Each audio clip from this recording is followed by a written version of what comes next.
तो भाई राधे राधे सभी को। तो आज बात करते हैं उस कहानी की जिससे भगवान शिव चंद्रशेखर कहलाए और ऐसा क्या हुआ जो उनको चंद्रदेव को अपने सिर पर धारण करना पड़ा।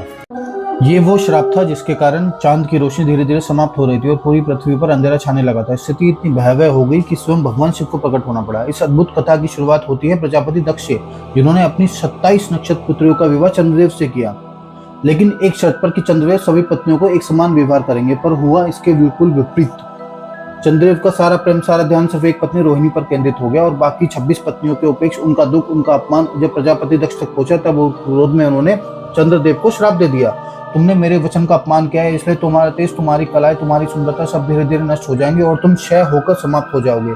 श्राप तुरंत असर करने लगा। चांद का प्रकाश हर पल कम होने लगा, धरती पर वनस्पतियां सूखने लगी, औषधियों का रस समाप्त होने लगा और सृष्टि का संतुलन बिगड़ने लगा।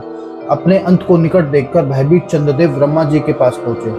ब्रह्मा जी ने कहा, हे चंद्रदेव, गुजरात के प्रभास क्षेत्र में समुद्र तट पर जाओ और महादेव की कठोर तपस्या करो।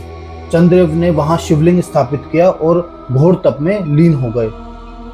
उनकी भक्ति से प्रसन्न होकर भगवान शिव प्रकट हुए। उन्होंने कहा, मैं दक्ष के श्राप को पूरी तरह समाप्त तो नहीं कर सकता, लेकिन उसका प्रभाव कम कर सकता हूँ। फिर शिव ने वरदान दिया, तुम कृष्ण पक्ष में 15 दिन क्षीण होंगे, लेकिन शुक्ल पक्ष में 15 दिन फिर से पूर्ण हो जाओगे।